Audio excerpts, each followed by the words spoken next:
আসসালামু আলাইকুম ভাই বোন, আপনারা সবাই কেমন আছেন? আশা করি সবাই ভালো আছেন। আমি আপনাদের অনেক ভালো আছি। আজকে আমি মাটির নিচের আলু দিয়ে শোল মাছ দিয়ে রান্না করব। ভিডিওটা প্রথম থেকে শেষ পর্যন্ত দেখুন, আপনাদের ভালো লাগবে। প্রথমে আলুটাকে আমি ধুয়ে পরিষ্কার করে চুলায় পানি দিয়ে বসিয়ে দেব। এবার ভাপ দিয়ে আমি পানিটা ফেলে দেব। আলুটা কিন্তু আমার ভাপ দেওয়া শেষ। এবার আমি নামিয়ে নিব। নামিয়ে একটি চালনির সাহায্যে ছেঁকে নেব। রান্নার জন্য একটি কড়াই বসিয়ে দেব রান্না করার তেল। এবার দেবো পেঁয়াজ রসুন বাটা দিয়ে তেলের সাথে মশলাটাকে আমি খুব ভালোভাবে কষিয়ে নেব। মশলাটাকে কষানো শেষ। এবার দিয়ে দেবো পানি দিয়ে নাড়া দিয়ে দেবো। এবার দেবো 1 চামচ হলুদের গুঁড়ো, 1 চামচ মরিচের গুঁড়ো। হলুদ মরিচটাকে মশলার সাথে আমি খুব ভালোভাবে কষিয়ে নেব।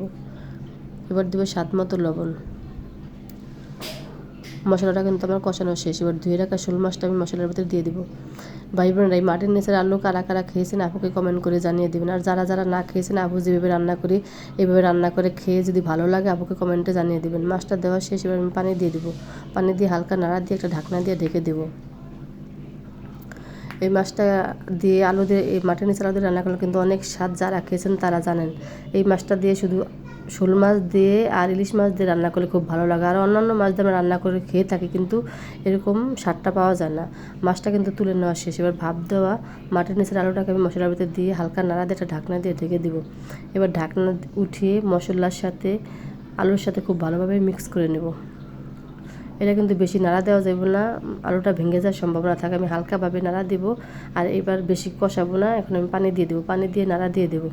ভাই বোনরা, মাটির নিচের আলু দিয়ে শোল মাছের রান্নাটা যদি আপনার ভালো লাগে, লাইক দিয়ে সাবস্ক্রাইব করে চ্যানেলটার সাথে বিভিন্ন রান্না দেখার জন্য। আলুটা কিন্তু আমার হয়ে গেছে। এবার কষানো মাছটা আমি দিয়ে দেবো। আলু দিয়ে শোল মাছের রান্নাটা কিন্তু একদমই শেষ। এবার ধনিয়া পাতা দিয়ে আমি নামিয়ে নিব। আলু দিয়ে শোল মাছের রান্নার আজকের মধ্যে এখানে শেষ করলাম। সবাই ভালো থাকবেন, সুস্থ থাকবেন, নিরাপদে থাকবেন। আল্লাহ হাফেজ।